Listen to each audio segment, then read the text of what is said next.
Well, let's dig into the agenda. So a couple of main themes really to get across to everyone today. One, we wanted to unpick root cause analysis and the concept of root cause analysis and really how you can benefit from that if you leverage this type of information in your penetration testing program.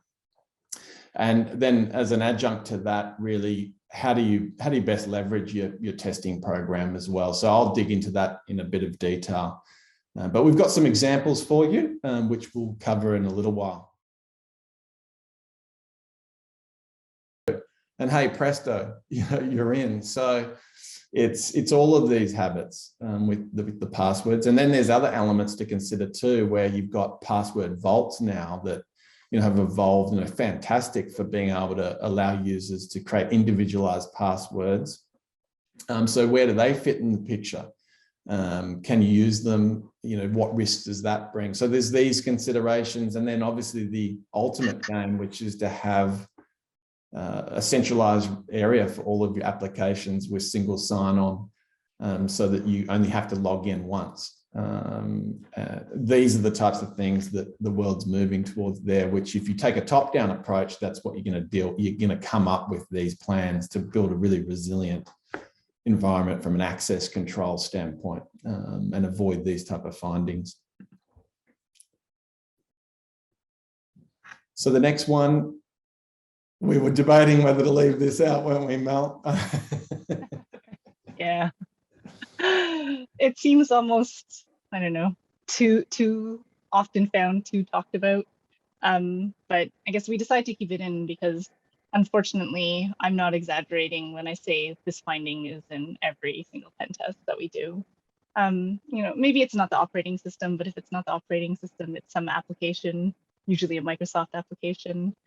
I'm not trying to harp on them to say that, they're the root cause of all missing patches, but I guess a lot of people run Microsoft, so we see a lot of missing Microsoft patches.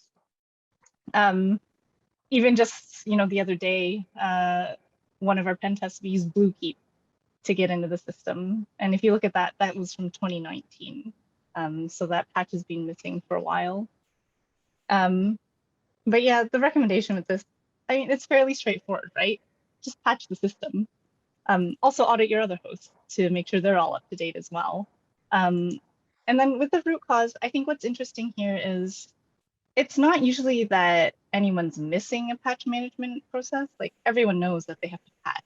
It's that there's some sort of breakdown within, right? So maybe 90% of the systems are patched, but there's that 1 or that 10% or whatever where we do find the missing patches. And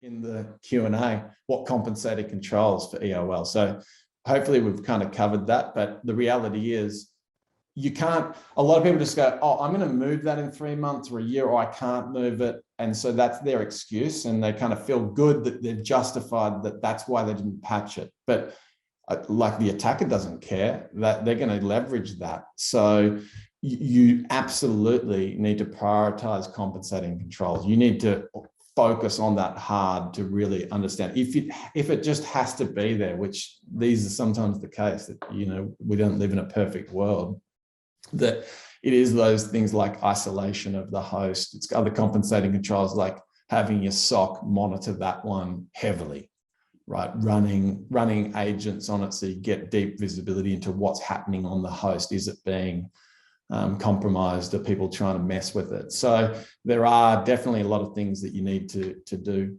from a compensating standpoint on that.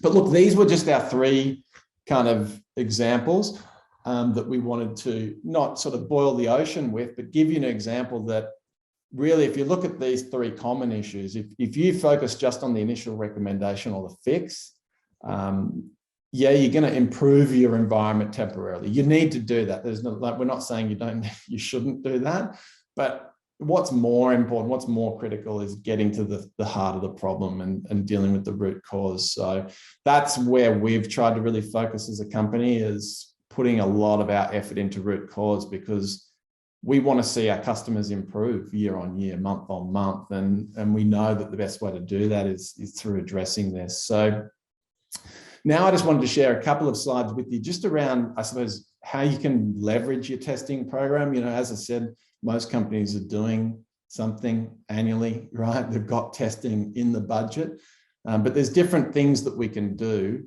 that really ramp up the effectiveness. So in terms of some of the key points, and I mentioned it before, unfortunately, we have to play the whack-a-mole game. That's a fact of life. So, you know, we get the report, we fix it, we address those recommendations, and we do that as quickly as possible to fix the whole. But then focusing on the root cause, that's going to systematically improve your maturity.